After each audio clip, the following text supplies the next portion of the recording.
తెలుగు రాష్ట్రాల్లో అతిపెద్ద lift manufacturer lifts ట్రై.com dealership కూడా ఇవ్వబడును. మా ఫాదర్ మళ్ళీ వెనక్కి వెళ్ళమన్న తర్వాత అప్పుడే నాకు థియేటర్ ఉండేది కదా, దానికి సంబంధించిన డిస్ట్రిబ్యూటర్స్ నెల్లూరులో ఉండేవాళ్ళు. ఓకే. మన ఎంఎస్ రెడ్డి గారి వాళ్ళకి డిస్ట్రిబ్యూషన్ ఆఫీస్ ఉంది నెల్లూరు. అక్కడికి నేను రెగ్యులర్గా వెళ్ళి ఫిలిం బాక్సెస్ తెచ్చి సినిమా రన్ చేసేవాడిని. ఆయన very close to Shyamprasad Reddy గారు, రమణారెడ్డి గారు అని ఆయన లేపు చనిపోయారు. ఆయన very close to Shyamprasad Reddy గారు. ఈ రమణారెడ్డి గారు నాకు బాగా దగ్గర మనిషి, దగ్గర బంధువు కూడా. అన్న ఈ మాదిరి నేను అలా వెళ్ళి ట్రై చేస్తున్నాను కదా, నాకు ఒకసారి మీరు హెల్ప్ చేయరా శ్యాంబాబు పరిచయం చేసి. అలాగే వెళ్దామని చెప్పి ఆయన నన్ను మెడ్రాస్కి తీసుకొచ్చారు. మళ్ళీ అది రిటర్న్ జర్నీ. వెళ్తే శ్యాంబాబు దగ్గరికి తీసుకెళ్లారు. ఈ మాదిరమ్మ వాడయ్య కొంచెం చూడంటే, అన్న చూస్తానండి ఇదొకటి చేద్దామని. అక్కడి నుంచి ఏంటంటే ఒక మనిషి పరిచయం చేసుకోవడానికి అప్పట్లో చాలా కష్టం. అవును, ఎగ్జాక్ట్లీ సార్.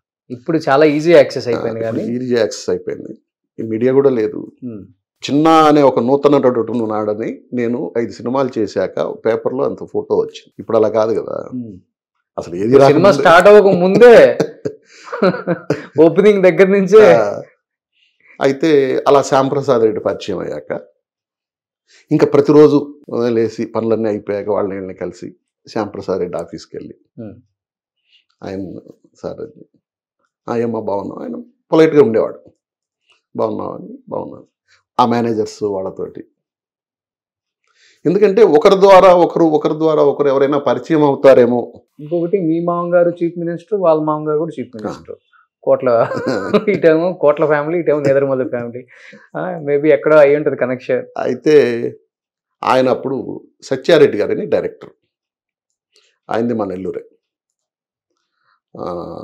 సత్యారెడ్డి గారికి ఫోన్ చేసి సత్య ఏదన్నా ఉంటే మన అడిగి చూడని అంటే ఆయన దగ్గరికి వెళ్ళా. అలా పరిచయం అయిన వాళ్ళని అందరినీ వదిలేవాడిని కాదు. ఇట్లా ప్రతిరోజు వెళ్ళి 1 గంట అక్కడ కూర్చొని ఎవరో మేనేజర్లు పరిచయం అవుతారు. ఎందుకనంటే ఇప్పుడు ఎక్కడన్నా బయట షూటింగ్ జరుగుతుంది, అక్కడికి వెళ్తే ఆ మేనేజర్ కనిపించాడు, ఏం బాబు బాగున్నావా అని అన్నాడు అనుకోండి, అసలు ముందు ఆ ఎంట్రీ దొరుకుతుంది అక్కడికి. కానీ మీరు చూడటానికి చాలా బాగుంటారు, మంచి హైట్, మంచి ఫేస్, మంచి ఫిజిక్, హీరోగా చేసేంత కట్అవుట్ ఉంది. మీరు అనుకుంటే, లేకపోతే మామయ్య గారు చీఫ్ మినిస్టర్ కాబట్టి ప్రొడ్యూసర్స్ వస్తారు, డిస్ట్రిబ్యూటర్లు వస్తారు, డైరెక్టర్స్ వస్తారు, ఓన్గా ప్రొడక్షన్ స్టార్ట్ చేసి కూడా 2-3 సినిమాల్లో మిమ్మల్ని ఏంటో ప్రూవ్ చేసుకునే వరకు కూడా తీసుకెళ్ళచ్చు. కానీ ఎప్పుడన్నా బాగా అనిపిస్తుంది ఇవన్నీ తలుచుకున్నప్పుడు, గడప నాకు తగ్గ క్యారెక్టర్లు నేను చేయలేకపోయాను అంటే వేరేలాగా చేసి ఉండొచ్చు కదా. అంటే నాకు ఫస్ట్ థింగ్ ఏంటంటే హీరోగా చేయడం ఎందుకో వద్దనుకున్నా.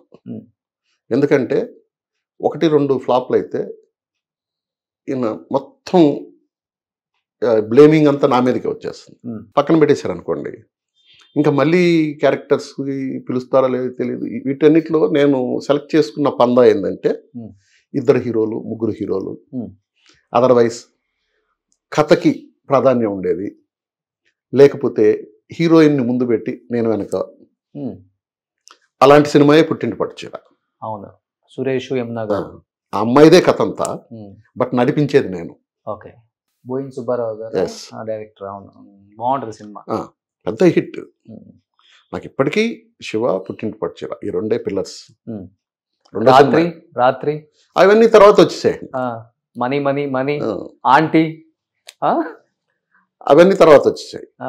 అందుకని నేను హీరో వద్దు మనకి, ఇలా 2 హీరోలు 3 హీరోలు అలా చేసుకుంటూ వచ్చాను అనమాట. సుమన్ టీవీలో మీ పర్సనల్ అండ్ బిజినెస్ ప్రమోషన్స్ కోసం కింది నెంబర్కి కాంటాక్ట్ చేయండి.